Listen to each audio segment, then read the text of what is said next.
soit levé encore ce matin. Est-ce que tu as au moins la joie ce matin? Non, tu n'as pas la joie. Est-ce que tu as la joie ce matin? Mais il y a que quelques personnes qui ont la joie ce matin.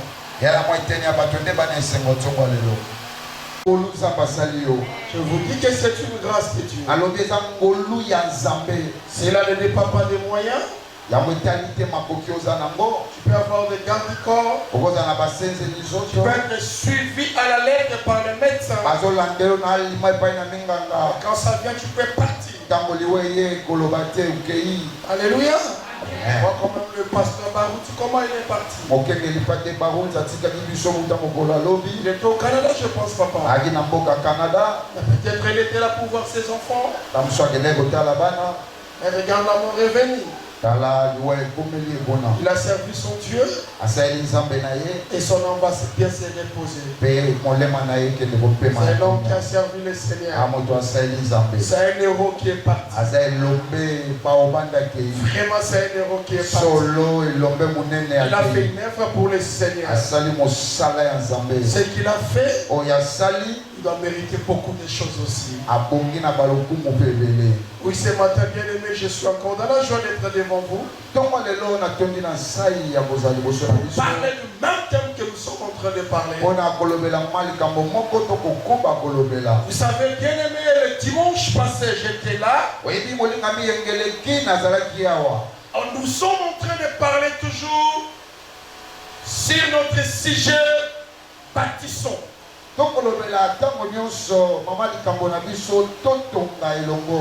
Bien aimé dans le Seigneur, quand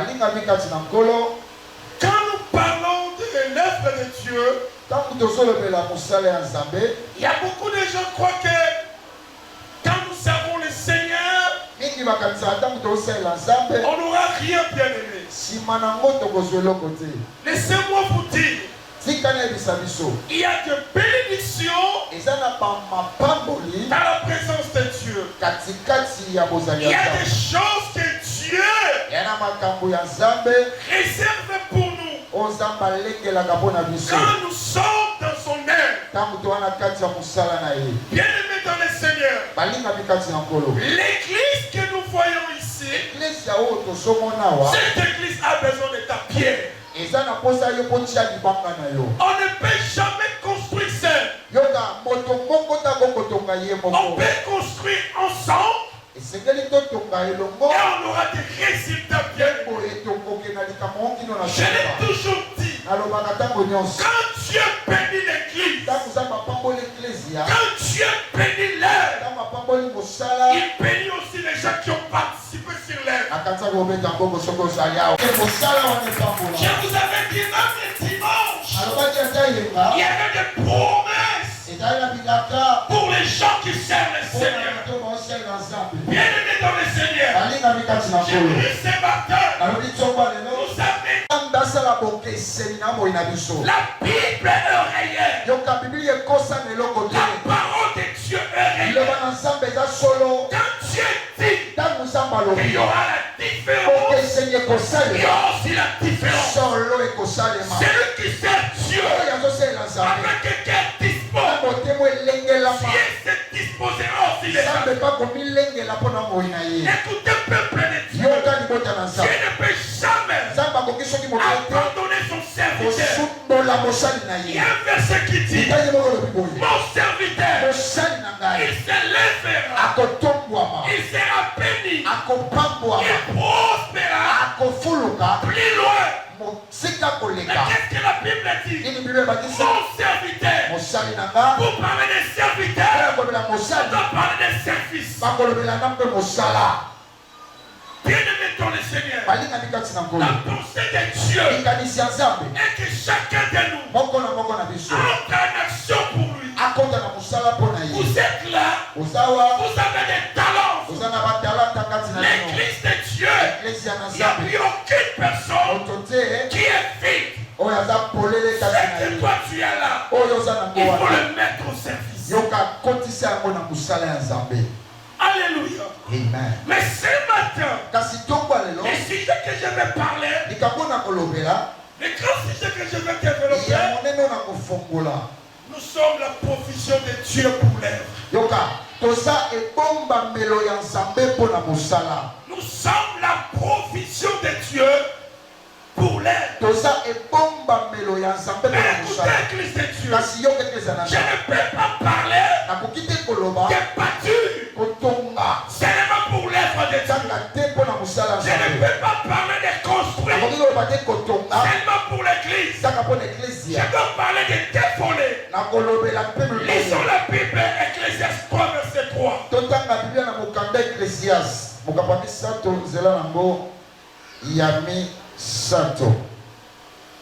Talangona Obombani Karato Ancien Testament, Ecclésiaste chapitre 3, verset 3. J'ai lu la parole au nom de Jésus. Je peux m'écouter calmement, bien-aimé. Ecclésiaste chapitre 3, verset 3. J'ai lu la parole au nom de Jésus. Amen. Un temps pour tuer. Oui. Et un temps pour guérir. Oui. Un temps pour abattre. Oui. Et un temps pour bâtir. Bien soulevé ça. On peut répéter ce texte. Un temps pour tuer. Tu peux commencer même au début, la Bible dit quoi? Un temps pour tuer. Un temps pour guérir. Un temps pour abattre. Et un temps pour bâtir. Un temps pour bâtir.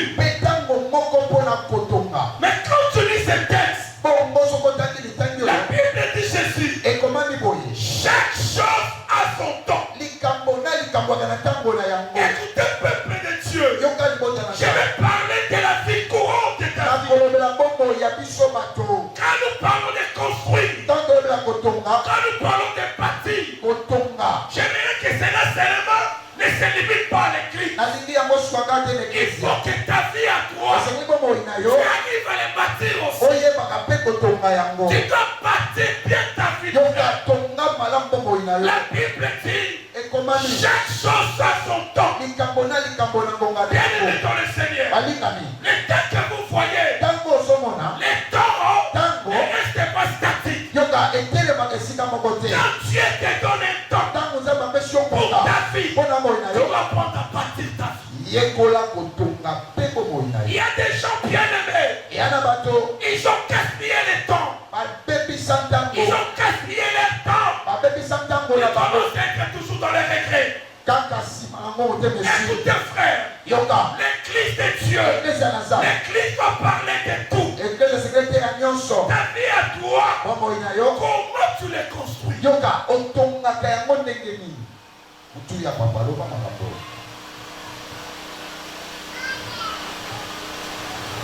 L'âge avance.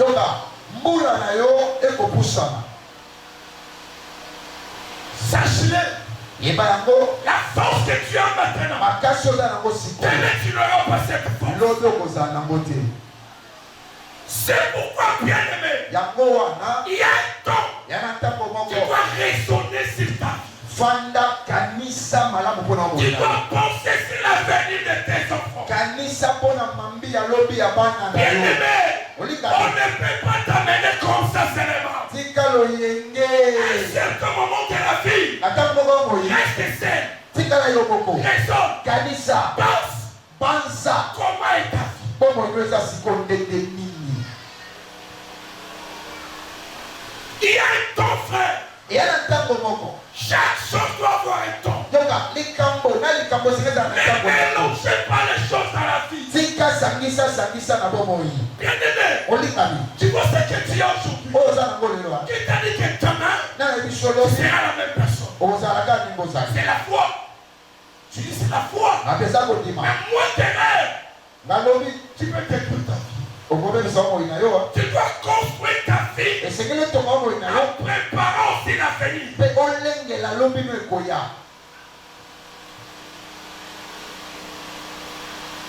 Quand je parle de la construction,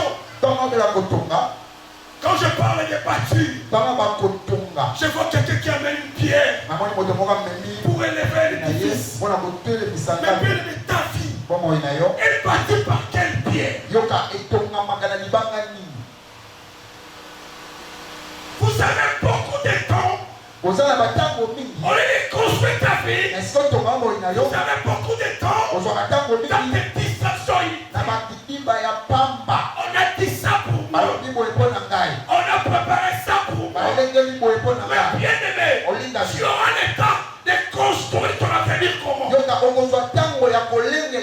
L'avenir, on le construit. Quand tu es là déjà, frère, quand tu pars, tu vas laisser quoi comme trace? Quand je parle de construire pour ta vie, je parle aussi de préparation de ta vie.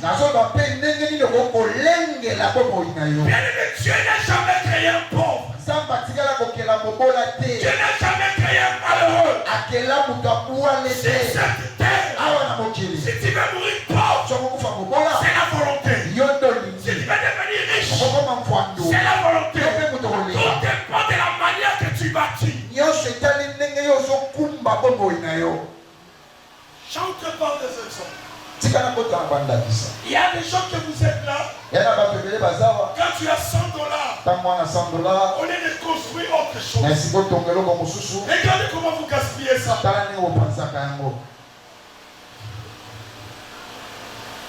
Hier, je faisais les calculs. Il y a des gens qui disent, papa, comment j'aurai $6 000? J'aurai $10 000. Vous savez bien aimé, dans ta vie, chaque jour, si tu gardes seulement $2, d'ici la fin de l'année, tu vas avoir $10 000, $20 000. J'ai dit seulement $2. Tu les gardes. Tu les mets quelque part pour construire. Écoutez frère, tu ne peux pas marcher dans la vie sans projet, sans idée. Non frère, Dieu pour te bénir, il faut aussi te citer et te projet que tu as. Mais vos vies à vous frère, est construit sur quoi?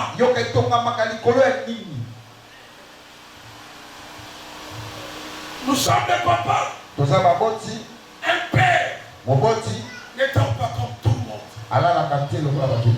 Un père ne pense pas comme tout le monde. Ma fille à moi, Bingo, c'est 100% Toms, Mika, Lydia. Je vais penser comment je dois construire la vie.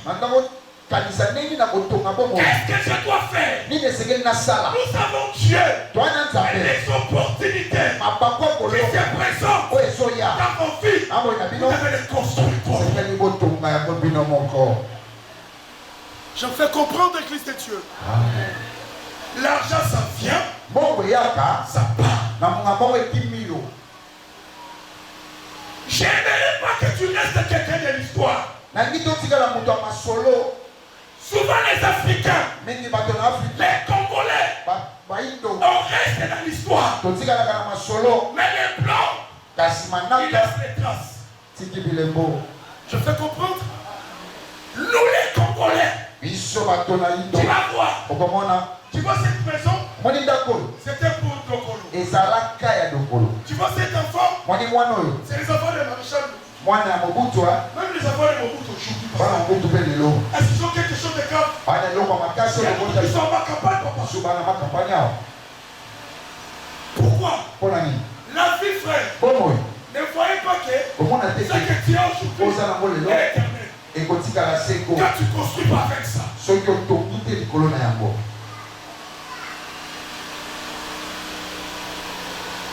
la Bible est claire. Il y a un temps pour bâtir.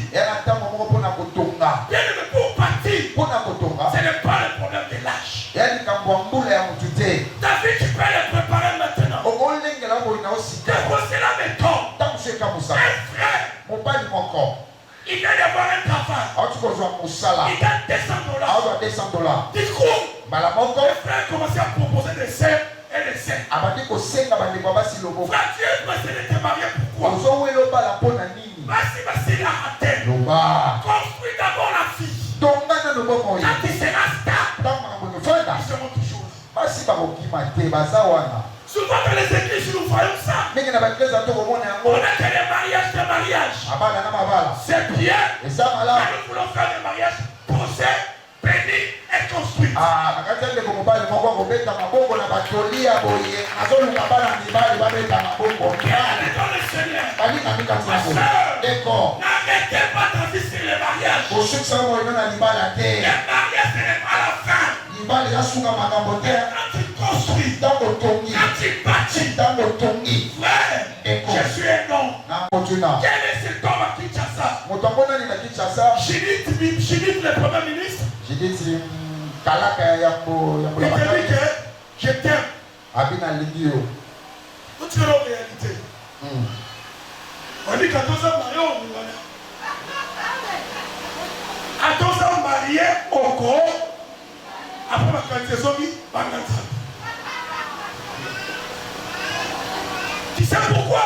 Oui, voilà. Elle est posée. Elle a tout. Elle est gratée. Elle sait que cette femme, c'est une femme grande. Ma soeur, tu peux te faire une femme importante. Ce n'est pas seulement le mariage. La prédication du mariage. On aime ça beaucoup les sœurs. Oui. Moi si Soukalibala, je le crois. Je suis d'accord. Mais une femme, il peut partir sa vie avant de traiter le mariage.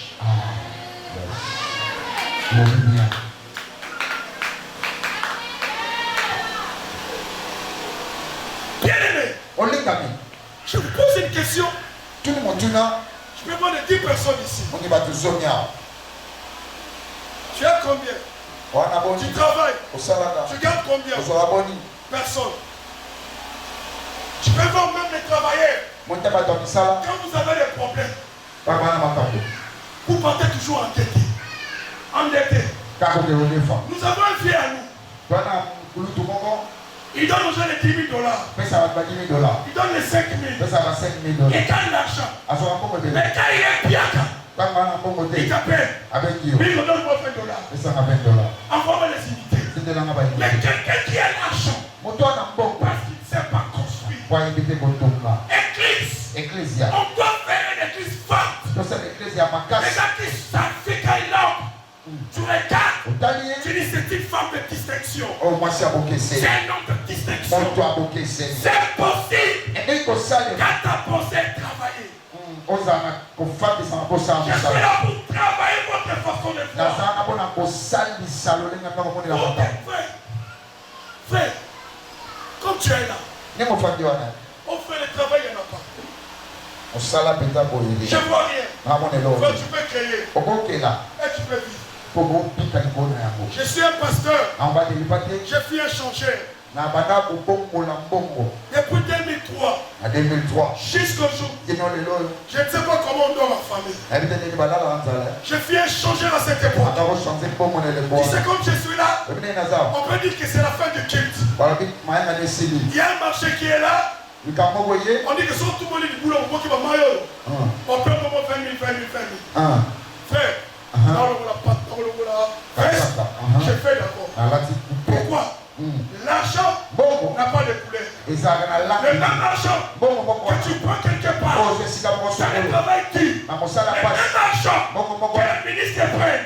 Quand vous partez au supermarché, vous serez servi. Le problème c'est quoi, frère? Essaye de partir bien ta vie.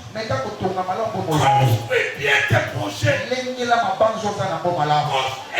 temps pour toi. Vous avez beaucoup le temps pour les autres. Et pour ta vie. Tu penses quoi? Nous ne sommes pas une église qui vous dit que vous serez bénis. Nous sommes une église qui vous montre les chemins comment être grand. Papa, tu travailles. Papa, on mange pas tout. Tu peux venir au boulot. Il y a une compréhension. Tu as dit qu'un jour, il y aura Covid-19. Personne. Nous sommes dans le privé. On a fait 6 mois au moins, 7 mois, une année. Je suis dans le privé. Tu vas gagner quoi?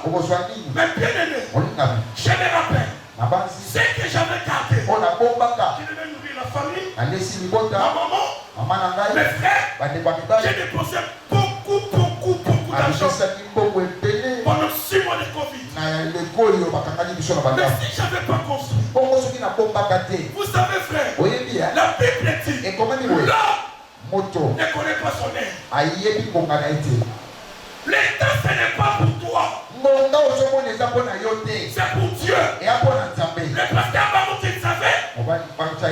Vacances. Mais la mort les prend comme ça. Mais il se préparait déjà.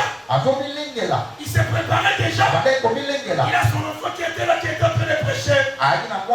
C'est ça la préparation. Il y aura l'échec.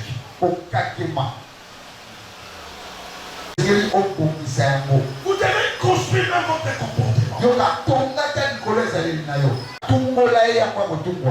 frère, comment tu dois construire ton caractère? Le caractère, on peut le construire. Ce que tu ne faisais pas, tu peux les ramener dans ta vie. Je fais tout comme je suis là pour construire mon caractère. C'est comment? Je me fâche beaucoup. Je crie beaucoup. Conséquence, j'ai des problèmes de tension. Tu vas dire quoi? C'est Dieu? C'est le diable? Non. C'est moi-même qui vais détruire ma vie. Mais qu'est-ce que je dois faire? Je dois construire mon caractère. Vous devez construire votre façon d'être. Les caractères peuvent amener la bénédiction. La manière d'être peut ouvrir des portes. Mais regardez comment tu es tombé insolente. Et tu es content. Regardez. Regarde la pression moko là. Après qu'on pèse à moko là, tu gagnes quoi? Bien aimé. Tu peux avoir rien. Mais tu es grand dans les caractères. Tu n'es pas. Non. Non. J'aurais jamais poussé personne. Bien aimé, tu ne fais rien dans la vie. Comment tu n'arrives pas à construire un bon caractère? Fais-toi un grand homme. Fais-toi une grande femme. Un grand. Ce n'est pas quelqu'un qui parle trop. C'est quelqu'un qui écoute et qui raisonne. J'aime Joseph Kabila. Il parlait pas trop. Des fois, vous les comprenez pas. Quand il s'est fait le livre, et l'autre ça, la Kabila dit silence là. Il est trop sage. Mais regardez comment nous sommes. Dans nos décisions, on prend les décisions rapidement. Va qu'on va. Ce matin, on va partir nos vies. Notre façon d'être. Même au milieu de travail. Comment toi quand tu arrives quelque part, tout le monde tombe mal à l'aise. Après tu dis, papa,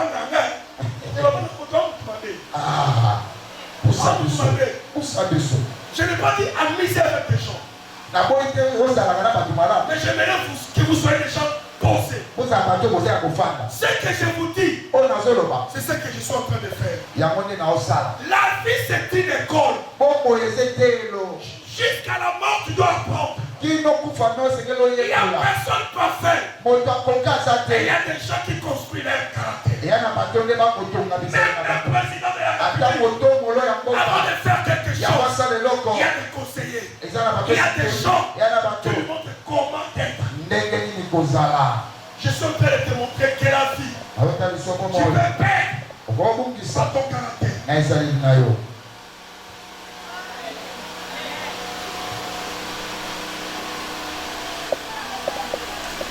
Parce que tout semble la mine. On va dans la tête. Moi, je vais un ennemi. On va dans mon boulot. Mais il y a mon rose à la base. Moi, je vais pas supporter. Mais il y a moi si ma camarade.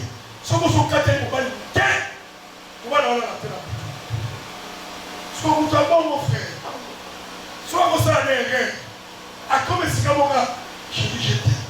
Alors, mon chemise, t'as échoué.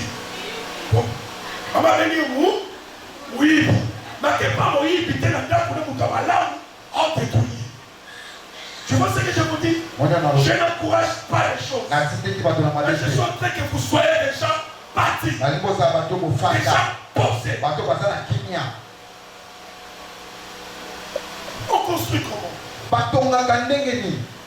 Dans vos maisons. Vos enfants, vous devez construire la vie avec une bonne éducation. Toi-même, papa, si tu vas me finir, moi, au Cameroun. On a une maman qui est spécialiste. Et puis, ma tata. Parce que la Cameroun est à 81. On a une maman qui est à 81. J'avais 6 ans. Ma soeur qui était morte, elle avait 4 ans. Et le Christian qui a 40 ans en Europe, il avait 2 ans. Mais quand maman faisait, soit fini, mais c'est que j'aime à cette dame. Malgré tout, elle construisait pour ma vie. Elle était là pour les études. Responsable. Les moyens que tu as. Il y a beaucoup, nous sommes ici. Vous avez des moyens. Mais autant que ça va à l'objectif. Tu construis comment? Tu as l'argent. Mais pas le matin à bien t'aider. À aucun jour. Un parent. Tu demandes à ton enfant. Bonne classe. Bonne kuna. Yotan à la terre. Aux actes. Voilà. Ensuite, on va s'assumer. Moi, je suis bazati. Mais c'est le parent des fois qu'on ne fait pas d'effort. Yes. Vous devez suivre l'avenir de vos enfants. Vous devez construire la vie de votre famille. La famille, on est parti. Avec des bases chrétiennes. Avec une bonne éducation. Ce matin, que chacun de nous prend sa place.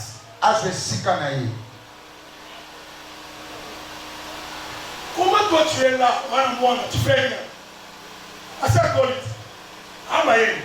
non. L'enfant, tu dois le suivre toujours. Moi, c'est que l'on l'a Milka, ma fille. Comme elle est là, elle avait déjà vu ses règles faire 10 ans. Mais je sais comment quand il a des règles. Un jour il est entré dans la chambre. Papa, je cherche un. Pas du génie. Bonsoir, c'est la touche. Ça de la mention dans l'état. D'abord la caca. Ce qu'on a bien, hein? Moi aussi. Et d'abord de la queue. Ce qu'on a, il faut que je dise à sa maman, tu prends les citrons. Soit citron. Tu t'appelles c'est la tête. Les 100 francs, ni caille à sa mapika. Même ton corps à toi. Construis ça bien. Yoka, l'engela malamu. Construis ton corps bien. L'engela soto malamu. La propriété c'est quelque chose d'important. Oh, basi ba obeka maboko te na makambo yo. Kozala peto ezelo kwa mutuya. Moi c'est là comment? Osobola kanenge nini? Tu te suis comment? Ah. Batika mama ina ndoto tema ina sakaso. Oye. Les frères, Tabino mibali. Vous êtes champion de citer les sœurs. Frère zéro dans la sainteté. Mais les sons, vous êtes trop sales. Regardez ton sous-vêtement. Tu les construis comment? Tu les bâtis comment? Comment tu peux avoir un sous-vêtement 4 jours? Quand je faisais les examens d'État, vous savez les derniers jours des examens d'État, ma carte à ma chemise, j'avais un collègue, frère, l'air ma carte qui est, a dit c'est bien noir et blanc. Qu'est-ce que c'était ça? Frère, tu ne sais pas. La propriété peut amener aussi le mariage, peut amener beaucoup de choses. Vous devez construire vos corps comme il faut. La propriété, ce n'est pas le problème de beaucoup d'habits. La propriété, ce n'est pas le problème d'argent. 3 pantalons. 2 chemises. Mais quand je passe, tu sais que je suis pauvre. Regardez, c'est Rosa en bon côté. Look at the citron. Look at the citron. Ochebo. Moi, c'est ton caca. Alors, moi, c'est mon atelier. Permettre Toki. Tâche qui est très bien. Et ça, un homme, comment tu es là? On l'a dit, Coco. Chemise, mais après, Yoka tâche. Yoka, on est fier. Frère, là, on tombe là. Pour biso la parce que après le temps ma casse contrôle. Comment voilà France à la santé. Et ça dit sous-goûté aux santé. Chocolat maï. Bâtissez vos vies dans tous les domaines. Dans tous les domaines. Ce que tu fais, tu dois le faire bien. Comment toi tu fais? Regardez ça là. Ok. Ça même balayer. Tu construis comment ton commerce? Seigneur. Béni. Commerce. Et quel parce que la béni. La monnaie sanitaire là. Mais on se dit qu'à là. Pour ça c'est jamais. Quand on dit ça là, la koya. Comme la côte c'est la paille ou sa propre que yo ça ça.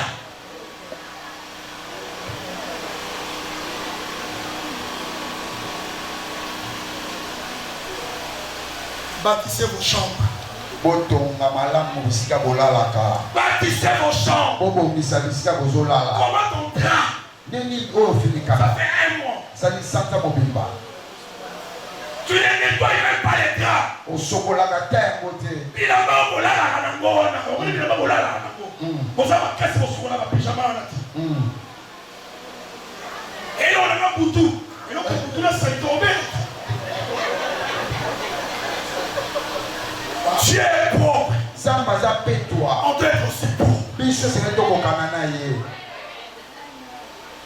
Ta chambre quand j'entre maintenant. Regardez les désordres.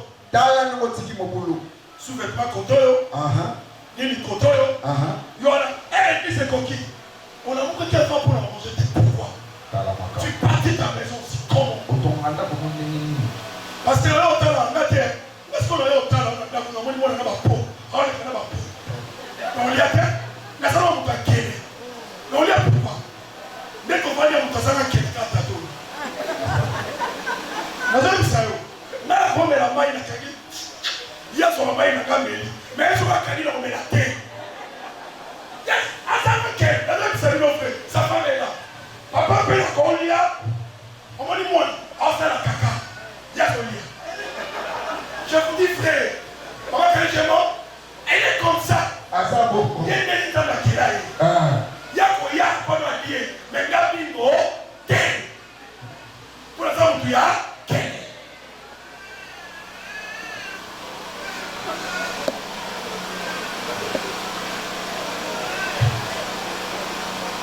J'ai 18 ans, à 18 ans d'âge. J'ai déjà 19 ans. Si vous soupçonnez à la carte 17 ans. Tu vois ça normal? On a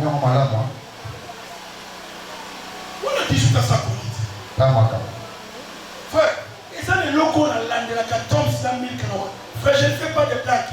Quand j'arrive à la maison, la première des choses, au Soukoli, et ça la maline, n'a pas gâté. Nous avons préparé pour le lobby. Donnez les conseils à vos enfants. Bâtissez la vie de vos enfants. Construisez ça comme il faut. Bien-aimé. Bien-aimé. Arrange ta vie. Je vous parle de toute la vie. La manière de parler. La manière d'expliquer. La manière de regarder. C'est la compte. Et dans la vie, ton problème à toi, tu ne peux pas exposer chez tout le monde. Il y a des gens qui ont peur de toi. Quand tu l'exposes les problèmes, c'est ta faiblesse qui commence. C'est ta faiblesse qui commence. J'ai commis des erreurs pareilles. Tu as un problème, tu parles. Tu as un problème, tu parles. Il y a d'autres problèmes. Tu peux les résoudre toi-même. Et tu trouves la solution. Ne laissez pas la place à tout le monde. Celui qui construit sa vie ne fait pas entrer tout le monde.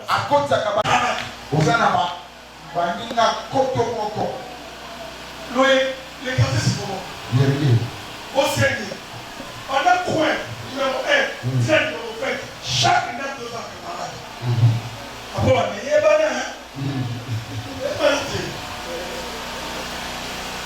comment tu peux te réveiller le matin? Tu es là devant votre porte, on va poser la balabala. On t'a appelé pour de là. Et tu vois ça normal, chrétien, servant de Dieu. Et dans tout le monde, on va les kawana à ta commission. Attendez, moi, moi, je suis une balle. Je suis en classe. À toi, on n'a rien, mais intimider Bissot. Oui. Tu es là, bon. Tu es là, bon, tu vas intimider Bissot, mon gars. On n'a rien, mais là, on est au terrain. Mais ça va. Tu vois? Je vous parle des choses de la vie. Alléluia. Tu peux acclamer le Seigneur? Disons Genèse chapitre 49.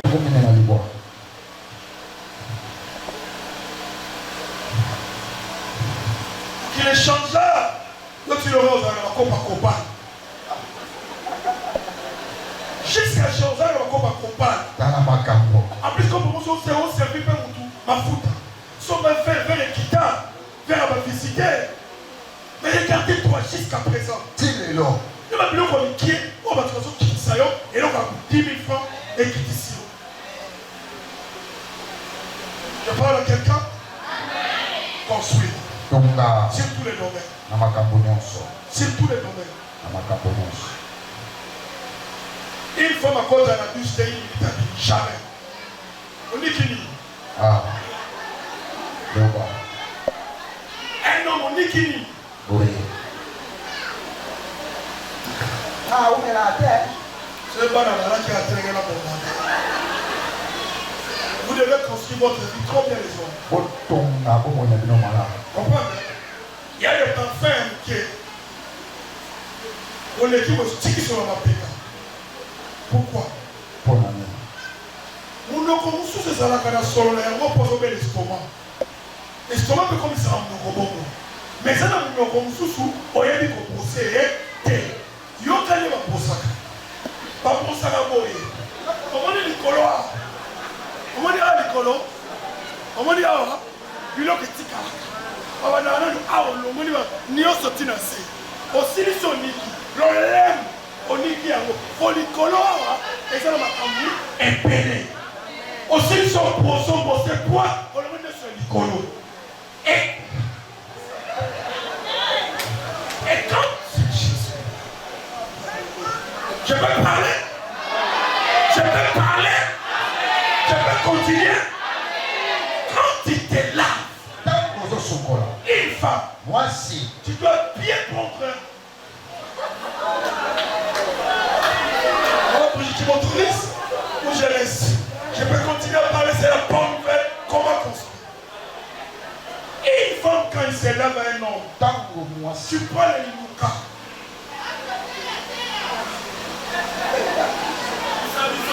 Que Dieu vous bénisse.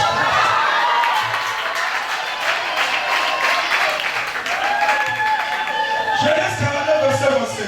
On peut acclamer le Seigneur. Bâtissons notre vie de tous les domaines. 49, 27. Je lis la parole au nom de Jésus. Benjamin est un loup. Écoutez, Benjamin c'est comment? C'est un loup. La Bible dit quoi? Qui déchire. Il déchire. Les matins, il dévore la proie. il déchire le soir, je crois. Oui. Il déchire point, écoutez, il déchire point de dire le matin. Le matin. Après, il dévore la proie. Oui. Et le soir, oui. Il partage le butin. Il partage quoi? Les butins. Est-ce qu'il partage le butin le matin? Non. C'est le soir. Tu vois la vie que vous voyez? Tu as un matin et tu as un soir. Tu as un matin de ta vie. Tu sais le matin de ta vie? C'est le moment que tu vois là. Il y aura un jour. Tu auras un soir. Où tu seras faible. Mais quel est le butin que tu as réservé? Mais Benjamin, la Bible dit, le matin, il dévore, il déchire, il travaille, il bosse. Église, on doit bosser. C'est le moment de bosser. Parce que tu as la force. Parce que tu as la force. La force est Kitaka. Amen. Le 10 juin ici, j'aurai 49 ans. L'année prochaine, j'aurai 50 ans. 2025, 50 ans. Donc, il y a quoi ça y est? Donc, il y a qui m'âge. Mais ma carrière, c'est là la terre. 50 ans. Dans mon moment, le pasteur Richard, dans le conseiller, parce que je vais coller. Il y a mon proposé le 6e mois. L'année prochaine, dans 50 jubilé. Yo, je dis, Pongi n'a la il y a 30 ans, et ça Pongi a 39 ans. Frère, chaque âge doit avoir son sommeil. Yes, vous le dites bien. Boula na boule soko marango, et ça appelle la Pongi na yango. Tu ne peux pas dormir comme tout le monde, comme tu es en compétition. On va coller la tête, le roi la patinion soit. 15 ans. Tom c'est 13 ans. Tom c'est pour la semaine à Missa. Lydia 6 ans. Lydia pour la motoba. 15 ans là. Je vois comment ils vont étudier. Comment je dois construire la vie? Bien quand même que j'ai la force de venir. Est-ce que je sais ce qui va arriver l'année prochaine? L'homme connaît pas l'air. Les temps, quand tu as les opportunités, profite. Travaille. Donne-toi. Investis. Parce qu'un jour, ça sera un soir. Où tu n'auras pas la force. Où tu ne seras pas la même personne. Mais qu'est-ce que tu as réservé comme putain? Toi tu manges tout. Les matins. Mais tu ne fais pas les soirs. Il y a un moment où on a papa mais là, Koufi. Mal à la descente. Bana bana posana ya mbongo te imepete. Posana moyete tangisa bango. Yes. Attention au pays, on se débrouille. Amen. Bâtissons. Bâti. Dans vos vies. Je suis un pasteur. Je suis la bête sur le bateau. Mais je t'ai dit des choses de base. Qui va t'aider? Je suis un pasteur, on va dire dans la caisse. Parce que dans la caisse, on m'a dit caisse à Kalana. On va dire à l'Issoumoko. Non, d'abord, ma maman 20. D'abord, Kitio. Maintenant, la bannière me salit bien moi. Je me souviens moi ça dans la boîte. Dans la bannière, on t'a là encore. Juillet. Septembre. Après, j'ai octobre dans le bouquin. Au moins les 5 dollars au sac à la roue. Soit on voit quelque part, on va dans le lobby, on voit 500 dollars. Pour ça, les lots. Pour qu'on l'en boucle en haut, on va pour combien d'églises. Quelqu'un n'a qu'un 5 à condition 5 à la si je comptais, la queue vous allez bonsoir les bons pour la vie, on a la queue. Pour la bonne maman. L'homme il a tiré sur 10. Et là, on a tiré à 10. Dès qu'on saute, on va se faire la matière. Là, on prend pour la maille, moi, on la reçoit. La change de paresse. La question qu'on tient la carte. Vous voyez pourquoi j'ai un projet que je suis en train de faire. Nous avons un moyen de l'été. Et je suis en train de construire. Quand tu construis, la construction amène les moyens pour bien bâtir. Que Dieu vous bénisse.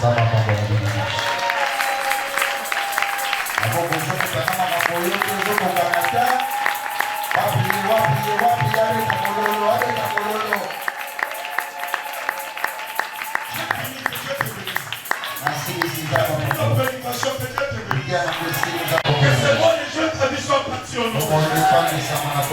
Raison. Pense à ces messages. Ta vie va changer. Ta vie va changer. Dans un apôtre à l'église à ma tête, ceux qui n'avaient pas craqué. Quand ils savent, on te met sur la Yémana. Ils sont gagnants. Dieu du Congo,